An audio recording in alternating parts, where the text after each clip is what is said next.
Hey guys, and welcome to Sounds Like NYC episode 52. Yes. 52.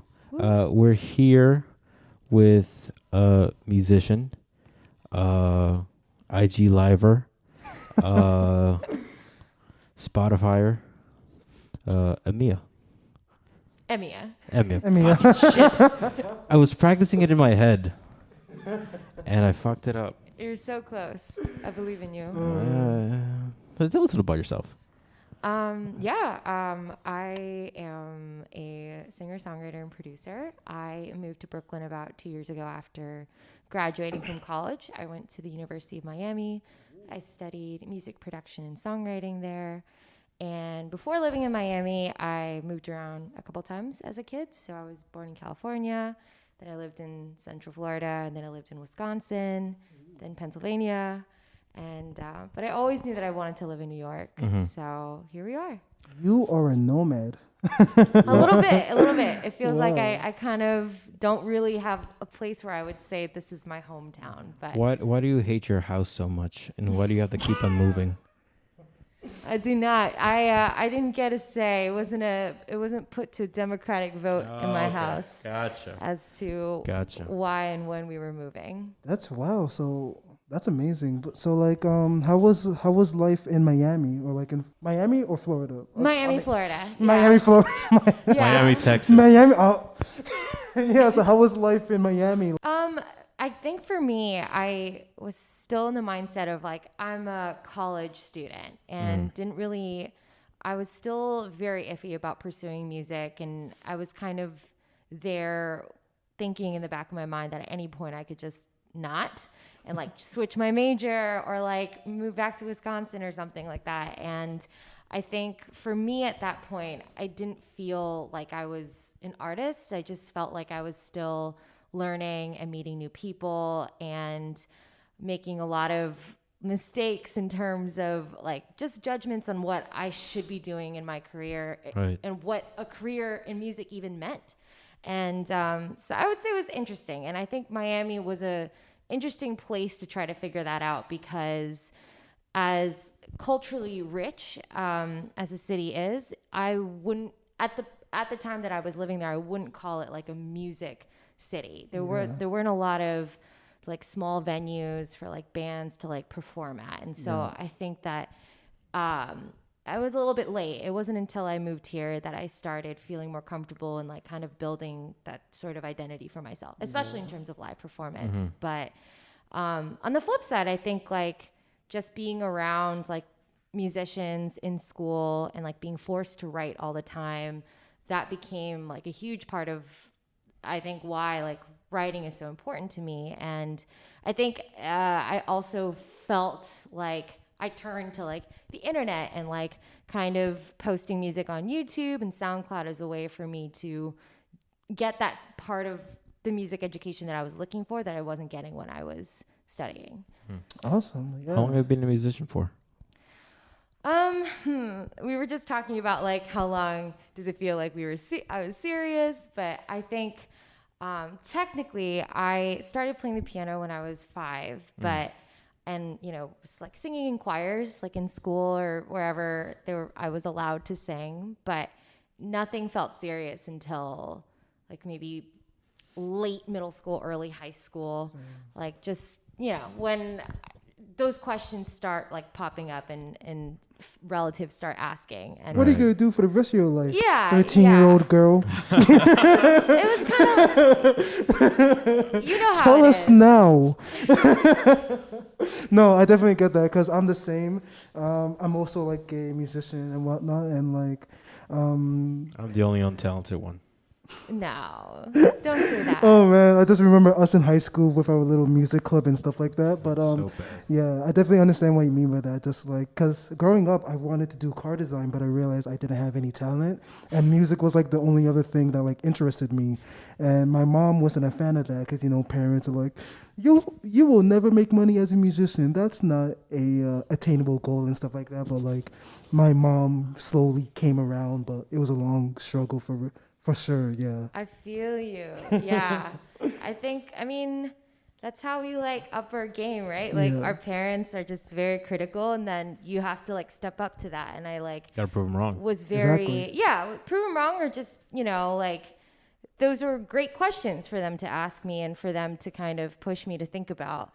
And I think like it's a great question. Like, how am I gonna make money as a musician? And like not necessarily being afraid of the question, but thinking about what that means for me. And I think like I was very, like every teenager, extremely angsty and moody about having to answer that. But now I'm like, you know what? That I'm still angsty. You're so right. You're calling me out. Still super, super moody. But I can be moody and make more money now. So that's the goal. Yeah, as a musician. Yeah, I mean, Billie Eilish like perfected that craft, basically being moody and being successful because of it. So like, do you think kids should be forced into music at a young age so they can become prodigies and the next Mozart? I think so too. I feel like this is such a leading question. You're like, do you think children should suffer? Yes. Yes, I think they should. A little bit. Yeah, I mean, I'm so jealous of like all these child prodigies, and I just think sometimes if my mom had only pushed me to start guitar when I was 3 years old, I'll be way better off now. But that's just like my inferiority complex, so that's just me. But no, I'm gonna give that a hard no. And it's not like I don't think like kids have the capacity to like kids are start early and be great at a young age, but they should not be forced to do it. I think like it seems so easy, but like so many of those prodigies, like nothing ever comes. That's true too. Yeah. Like they lose steam. Like most of them, like they become viral at age 4 or 5, and then we never hear from them. People whose art we still like consume, a lot of them start late. I think some of the best musicians like I met that like are better players than me, better writers. Like a lot of them are just, they figured out in college or even after college. And I think passion, like it would be wonderful if like you had a kid who had that kind of drive and passion and a parent that was like, let's get this going. Right. And that's like a beautiful like combination of things. And I think symbiotic. And I think that's what gets like, and then people are like, oh, but it's because the parent, but it's both. So I think no. I think you can give them the opportunity, but the forcing thing, I don't think that's ever worked long term. Okay, so kids are too stupid to be the next Mozart. No, I mean, but Mozart was like a kid when he became Mozart. Was he? Yeah. He was like 14, wasn't he? I mean, that's like pretty late though. No, well, he was famous at 14 or something. Yeah, but he started when he was a kid. He was a child prodigy. That's what I'm saying. Because there's too dumb to be Mozart. No, there's plenty of future Mozarts here. Don't you think so? What? What? Like, stop being so critical on children. What's your take on like prodigies? Because, like you said, a lot of them just end up not doing anything. I don't have any problems with them existing. I think that it's just, I think people, it's all about, people give, too much hype behind like being so good at a particular thing when you're really young.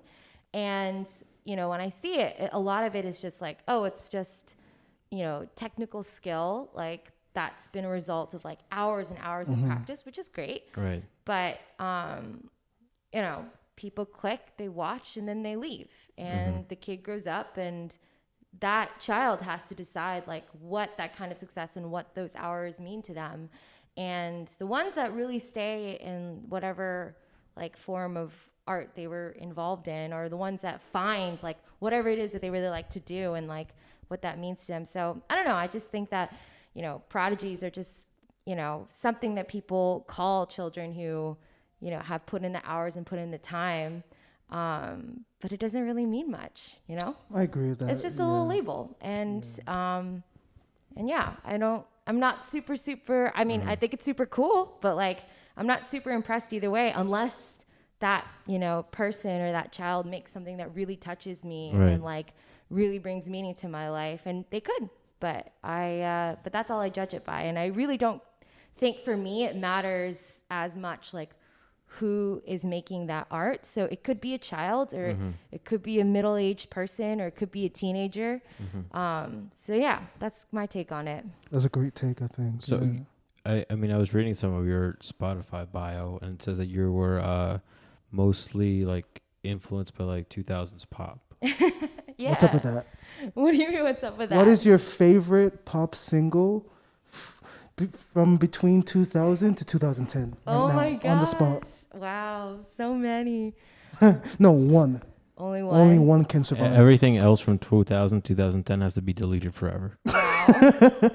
I mean, I guess I could live with just that decade of music. I don't know, because there's so many that I love. Really? But I will say, I think maybe my like moody singer-songwriter awakening was probably Complicated by Avril Lavigne. A classic. Yeah. I just think there was something about it, and I think like that was just like gateway drug to like girls who like sing their feelings, and like every other like female singer-songwriter after that, I think I was just like automatically very drawn to, and I think that album too, that song was on, it was like the first one that like I, as a child, like invested, like saved up like birthday money to purchase on my own. So I have to say that. Good little segue into just playing a little bit of one of your tracks, Selfish. So let's play it. Woo. Poop. Hurt you, so I thought I should punish myself. Crazy how much you still mattered, even when we went together. I put you above me and everyone else. The things that I do or didn't, you were in all my decisions. Tally up the lowest score. I counted bodies, but I won't no more. And if you feel some type of way, let me give you something to judge me for. I've been having fun being selfish now. I do what I want when I want to now. There's a chance that I've been having company, but I don't have to say a thing. Worry about the girl you've been taking out. Instead of who I'm with, if I'm happy now. It might have kissed a little one and just... Welcome back to this episode of Sounds Like NYC. No, just do it again. Ooh. No, I'm kidding. Go. We didn't like it. So what was the inspiration behind Selfish? Like, what was your headspace, the aesthetic idea, or like, yeah, the aesthetic idea that you were like going for Yeah, that song? absolutely. I was going through a rough time in my personal life, and the one thing that I kept on holding on to was this idea of like, for me, and I think a lot of people, after going through like a long-term relationship, you start to, even when it's over, there are certain like things, like standards and opinions that like the person might not be in the room with you, but you could still hear like what they would say if you liked this, or if you didn't like this, or if you did this, or if you didn't do this. And I just felt like this weird paranoia everywhere I went, and I hated it. And I just wanted to write the song that like I wish, like if I was a movie, like if I was living in a movie, this song would be playing and I would just do whatever I wanted. And I didn't feel like I was in the mental space where I actually felt comfortable doing that. So I wanted something that was aggressive and dark and strong, and yeah, just like everything that I wasn't feeling at the time. And I'm very inspired by Banks. She's one of my favorite like artists, and there's a song off of her second album called Gemini Feed, and something about like it's, you know, like minimal production and her vocal performance was something I wanted to embody a little bit. And yeah, I kind of just knew that a general direction of what I wanted it to be. And it just started with the chords, the chord progressions, and like having like, you know, starting with like B minor 7 and then going to like the G, like, and then yeah, it just kind of all came together. And like one of the first lines that I wrote, like I think maybe like on a train, that I wanted to have in the song was called "Let Me Give You Something to Judge Me For," and that was originally supposed to be the title, but I thought it was super long. That's such a badass line. I love it. Thank you. Yeah. Let me give you something to judge me for is the line just before the start of the chorus. And yeah, I just wanted like all of my songs are kind of like these one-on-one conversations with someone, whether it's like a real person or not, or just the idea of someone in my life. I always want it to sound like I'm singing directly to someone. Right. And so I was basically addressing, I guess, my ex at the time, and just being like, these are all the things, like, I bet you would hate if I did, and I'm going to do them. So, and I would never say that, and I don't, at this point, I don't necessarily feel that way anymore, yeah. but at that moment, so I want to capture that. Yeah. And yeah. No, I love that, because like there are songs that I have addressed or like about like a certain romantic situation I was in. And like definitely, like you probably have this feeling too of just like, you know, writing a song about a certain person, just hoping one day that they just listen to it. Like you would never want to like, you know, just like send them like a freaking like, you know, message out of nowhere, just like something like so like spiteful, or something like so like petty. Yeah, just like so petty. But like I definitely understand that feeling of just like, you know, having this song that you're like addressing to like a certain person, and there's a lot of catharsis in that, because like I'm still writing songs about like, you know, that situation that I went through, and like it's like already like August. Yes, it is August. Yeah, so I definitely understand, and I definitely resonate with that. You gotta milk it till there's no more juice. Exactly. Exactly. There will never be no more juice. It's great. I hold on to that shit forever. Exactly. Yeah. Who cares about emotional stability? Just. I mean, I think it's funny though, like how art just in itself is just like a time capsule almost of like how the person was feeling at that moment, but it could still be used, you know, throughout whenever, because other people can feel that too. It's just like different points in their lives. Yeah, like you know, girls just want to have fun. You know? Yeah. No matter the age, no matter the gender, it's timeless. Girls just want to have fun. Yeah. It's just that feeling, that that recklessness. Yeah, I love that. So let's talk about like kind of like the live aspect of your music and stuff. Like before the end times. In the old what was days. the last? Yeah, like what was your last performance experience like? Like when was it? How was it? Oh my Stuff gosh, like it was wonderful. In early March, and it was at Elsewhere. I had wanted to play there for a while, and it all kind of lined up, and I can't believe that this show happened, and like, you know, the room was filled like a week before the lockdown happened. And I'm grateful that was like the last, like the send off. And like, I mean, I have like different kinds of performances depending on like the vibe and like the situation. In my full band setup, I play with a keyboardist, and I guess I can also call him my playback engineer. So he like runs like tracks and stuff, and like does all the synths, and I am singing, and sometimes I'm also triggering since I have like a sample drum pad, and I'll like play things and tinker here and there, and then I play with the drummer too, so it's like a 3-person thing. Very efficient, mobile. And for like more acoustic stuff, it can either just be me and the keyboard or me and my keyboardist, and that's kind of it. And so I love both. I like super enjoy like singing with like a lot of people, like just all up in here, and like things being super loud. But some of my favorite moments like ever in my life has just been like super quiet room. I played a lot with So Far Sounds, and like just a very intimate setting, and everyone's quiet, and it's like even like there's no microphones, and just like that. So I love that too. Nice. So I mean, I was gonna say, I think it's kind of funny like how we met. I just hopped onto your Instagram live, and I literally just asked like, so when are you gonna be on the podcast? And such a creepy thing in the moment.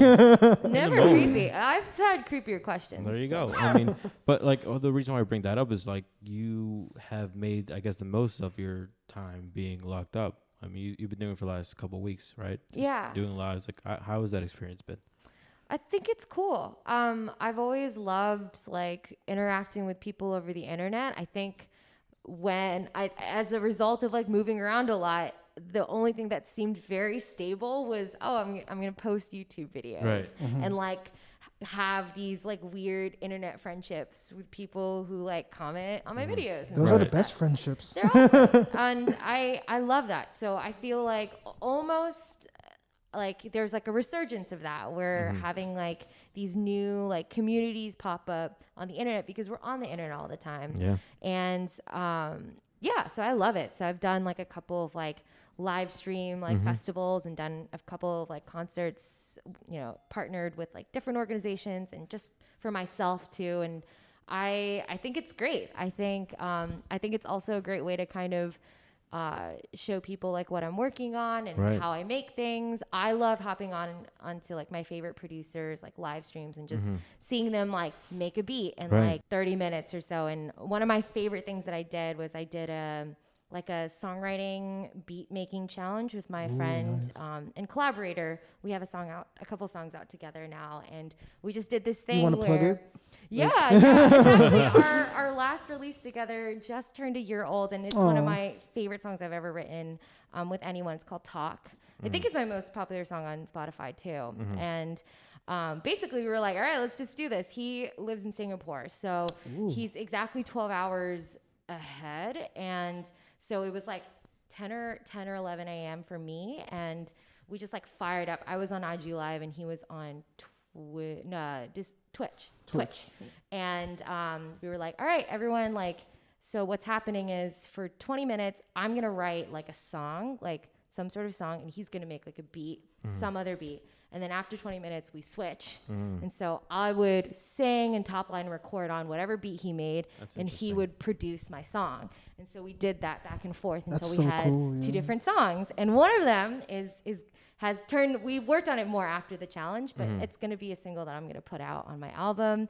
And it just was super exciting to have people like cheering us on or like just like giving us grief for like freaking out. Because I was freaking out and he was freaking out. We're like, oh my God, it's actually really hard to make something in like 20 minutes while people are watching. Because you're like, oh, like I like was freaking out. And there's like video evidence because we both saved our video portions of it. And but I love that. And I don't think I would have done that if, we weren't going through this whole thing and I wasn't trying to make connections with people online. So I am all for it. And also I'm here and like I have met you guys, out of, how would that have happened prior? How would that have happened if David wasn't being sort of a creep? Sort of like a stalker. You're not sort of like a stalker. Listen. Everyone's on Instagram. Everyone DMs. And there's no creepiness. If someone's going on live, people are gonna watch or people are gonna ask questions. I just happen to have a question that has brought her here.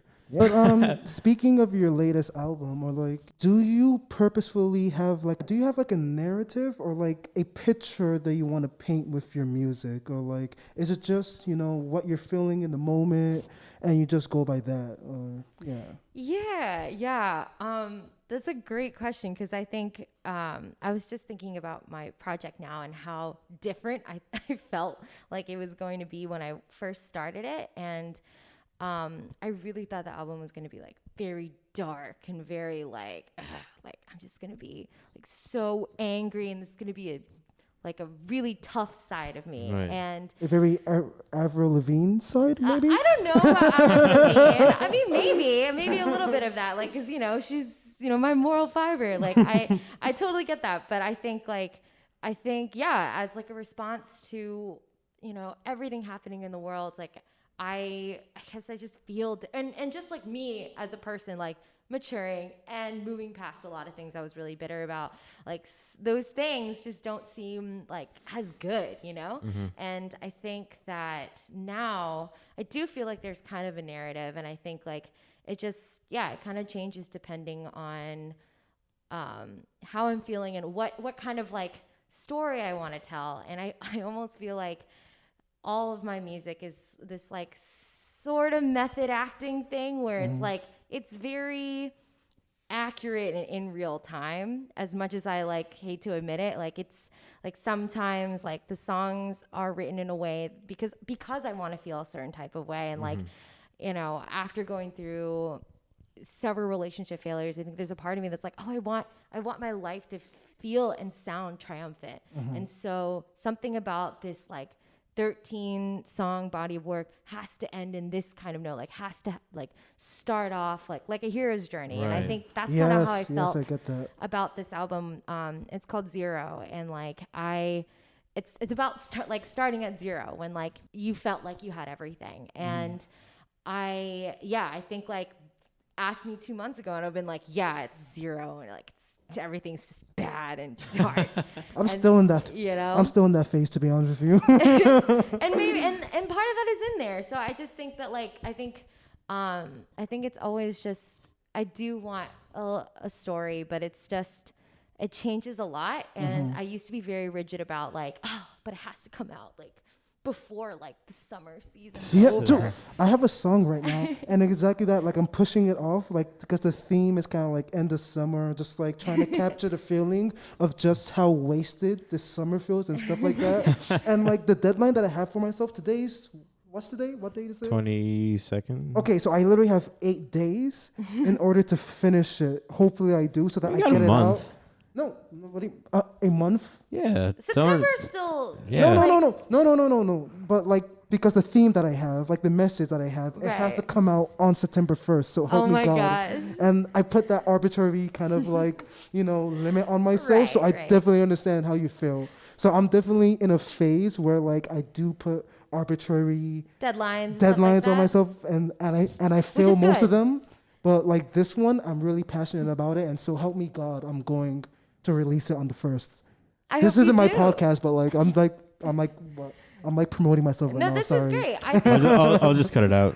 I'll just cut all of what you just said. Those deadlines are awesome. Yeah. But I think now I'm just like, I feel like, giving myself time can really tell you whether or not something you've made is actually good. And I think that like I have enough time to be like, oh, those songs, that was just me being petty. And like not good. So we're going to do something else. But yeah, I hope that answers the question. No, I that was think a good I kind answer. of like I think so. Yeah. went all over the place. Do you want to talk about kind of like Cows. Yeah, cows. No, but just so like more about. I mean, so obviously you had the dream of coming to New York, and you've been here for 2 years. Yes, it's just about a couple. In 8 days, it's going to be officially 2 years. Awesome. Nice. How are you going to celebrate? I don't know, but I've been really wanting to order this very fancy pie. So, From where? Yeah. I cannot remember. I don't remember. Isn't that such a shame? Then how are you gonna order it? I don't know. I think I'm just gonna Google fancy pie. fancy pies. I just made a mistake that I just didn't. I bought that pie last time on impulse. And now I wanted to do it very purposefully. Yeah. And but I might order a pie. There's a place by Lorimer that makes a really good fruit tart. Oh, I was gonna tell I her love about. a good fruit tart. I was gonna tell her about Martha's Country Bakery. Have you ever been there? Oh yes, That's yes. overrated. Dude, Martha's, no, That's overrated. But it's, dude, just like their like weekday specials. Oh God, it's so nice. Like pie never for been. $2. That's I've never amazing. been. I've lived here all my life and I've never been. Go. No. Okay. Out of principle now. Out of principle. I haven't done it for this long. All I'm right, going to keep on going. what was the original question? Yeah. I know I talked about pie. now she's putting us back on track. But yeah, so how's life? You go through the honeymoon stage, then you get into the nitty gritty. So like, how was What your do you first? hate? What do you hate about New York City? I'll tell you why you're wrong. What do I hate? I mean, the city, perfect. Really?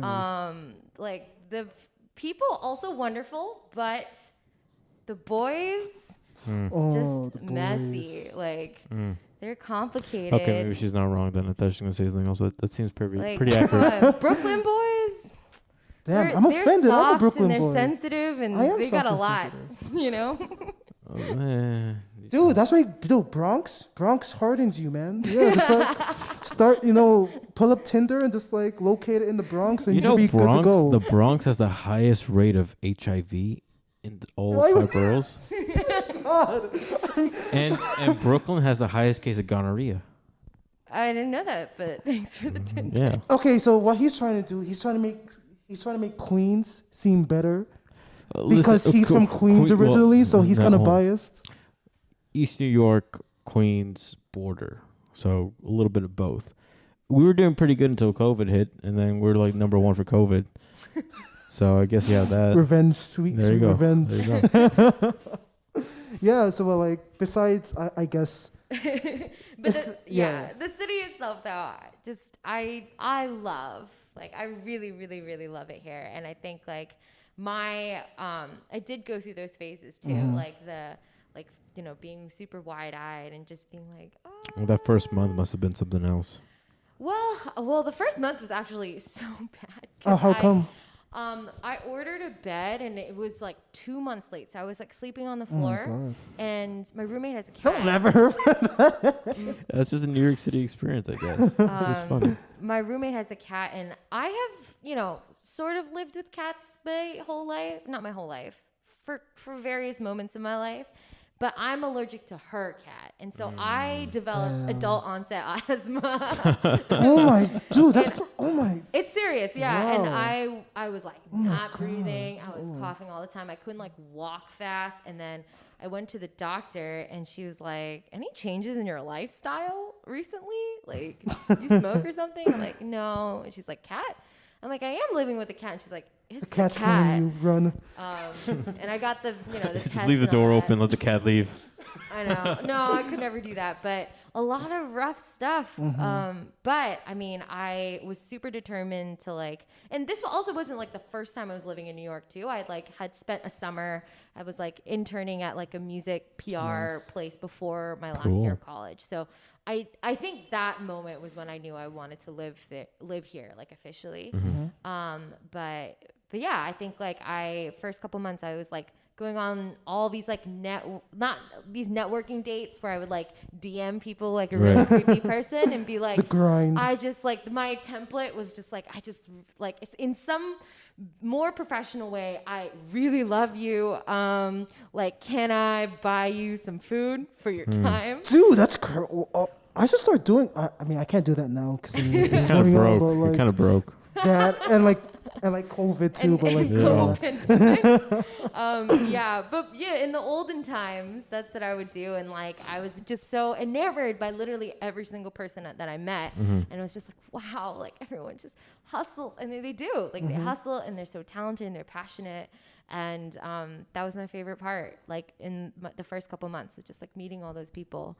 And a lot of them who are still my closest friends and who like have changed my life for the past like 2 years. That's great. Yeah. I feel like people that come from New York City really have a different kind of hustle compared to those who grew up here. Because, those who like grew up here, as me and you, we kind of get used to things. And like there isn't like a fire underneath our like butts to kind of like get us going. But like, I mean, listen, if I was born somewhere else, I wouldn't have the balls to move over here. It'd scare the shit out of me. Really? Yeah, no.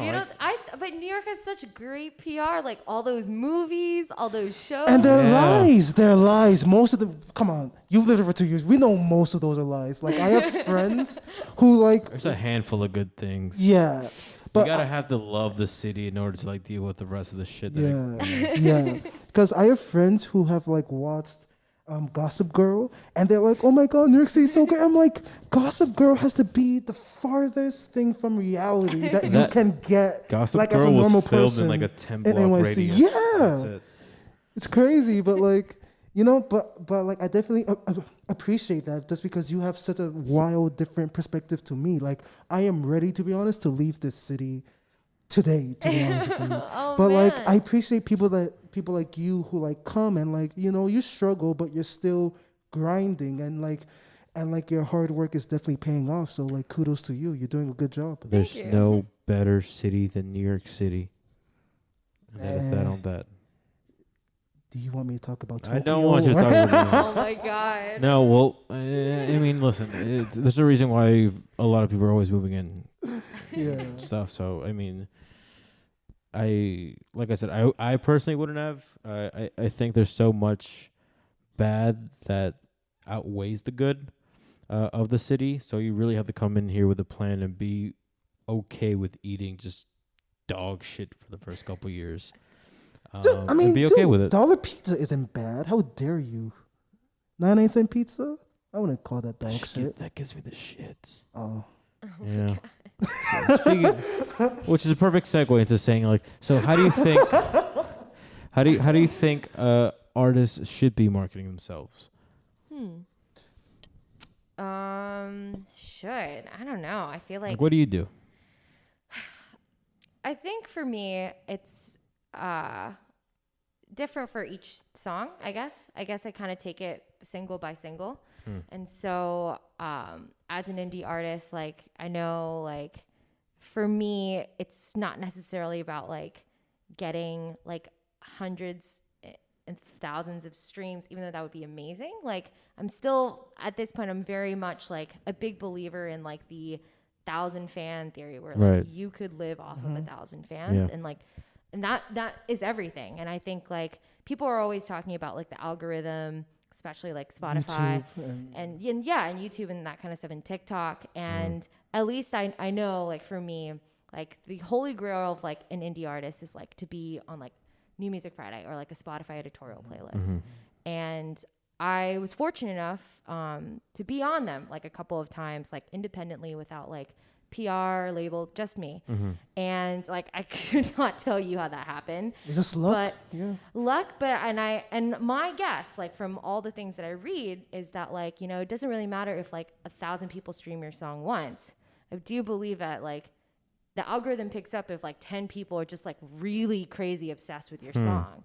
And I think, like, that depth of, like, engagement with your music, that accounts for something. And I think that I always kind of feel that way. So I think too often, I think artists are pressured to make, or feel a certain type of pressure to meet some sort of, like, arbitrary goal that, like, doesn't really mean anything. And like, for me, like, I think because of, like, living in New York, I think, like, all right, you know, what do I want to physically see? And so for a while in the old world, when I was, like, playing shows, I was like, okay, I can make, even if I get, like, 100K streams on something, can I actually fill, like, 100 capacity, like, venue in New York? And that is hard. That's hard, yeah. That's hard. I think it's hard to bring, like, 20 people to a show. So that was like, okay, so whoever is a fan has to care about me enough,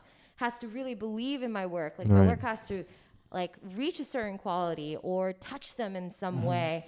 And how I market that has to be unique and memorable, and it can't feel like I'm just trying to show them that I'm releasing a song. So I think, for me, I think about the song, I think about what inspired it, like, what's the story, and use that story as a way to, I guess, like, make my song interesting, make it seem like there's stakes. So I am personally, selectively very open about, like, my personal life on social media, just in terms of, like, in a very storytelling sense. And I think that, like, having that kind of close connection makes the song feel less like, oh, I'm releasing this product, as opposed to, oh, this is a part of my life. And if you care about me, then you care about hearing this, like, little secret that, like, you know, I probably wouldn't tell anyone. Like, I probably wouldn't share with someone, like, in a one-on-one conversation, like, the weird things that I've done or experienced, but, like, in a song, like, you can pick that up. And so I try to make, like, the promo kind of like an inside look of, like, who I am and what my life is like. And one of my favorite things that I did, and it's because of, like, COVID and quarantine, was for one of my singles, Behind the Scenes. I did an internet scavenger hunt for people to figure out what the title of my song. Oh, that's so cool, yeah. And I loved it. And it was also just me being goofy, and, like, I knew that, like, you know, kind of, we were talking about before how, like, you always kind of hope or wonder if, like, the person that you wrote a song about would, like, ever hear it. And I was like, it doesn't really matter. Like, I don't, you know, it's, like, all in the past. But, like, I was like, I might as well make a little scavenger hunt that, like, are clues to, like, kind of what happened. And the only people in the world that would know is me and this other person. But I think... Is that person still following you, like, on social media? You should make a song called I Made This Song for First Name, Last Name. And see if they don't find it. That's way too on the nose. No. But basically, I think, like, I had these questions and people were like, blah, blah, blah, blah, blah. Like, they found out and all the answers. It was just random things. Like, what is this, like, coffee shop on this street? Like, first letter of that name and put it all together. And that was like the most like engagement that I've ever really done with like people that were listening to my music. And like I even had like a little like Google Hangout party, and it was like it wasn't like Google a ton of people. Hangouts still exist? It does. This was before I was hip to Zoom. I knew everyone was using Zoom, but I was out here being a noob, and I was like, Google Hangouts, and so I think like those personal things are really important. It's not everything, and obviously, it doesn't quite show in like the metrics, like. You know, I can't be like, okay, I've made 1 million streams, like, but those interactions are everything to me. Right. And I would hope that like once shows happen again, that like if I ever came to their cities and stuff, like they'd be there, you know, with me. Oh, so sweet. I think of it in terms of like building those relationships, and yeah, obviously having both, but that's what I think like is most important. I think that's what makes a difference between like an indie artist that, you know, has a certain level of success and one that doesn't. Cool. Awesome. All right. Is there anything you want to leave with? Can I plug things? Go ahead. Plug everything. That's plug what we all. are. We're just an outlet for you to plug everything. Yeah. Sick. Yeah. Okay. I have, my latest single is with my friend Troy Ogletree. It's called Change. It's out now. And I'm also have a music video that I made on my own during lockdown for Selfish. That's coming out, I think, in a week or two. I have to confirm that, but it's something that's near and dear to my heart just because I just appreciate like the process of making it. I worked with my friend who's a choreographer. She taught me like, I'm not a dancer, but I like tried really hard to get like 10 seconds down really well. And just like, yeah, so I learned that over FaceTime, and my roommate and friend like shot it for me, and we like really cleaned our apartment to make it look nice. So I'm really proud of it, and I think people might get a kick out of it. So that's my next thing that I'm sharing. And thank you guys for having me. Oh, thank you. You've been so cool to talk to. Like, really cool to talk to. And it was all because of me. You win this round.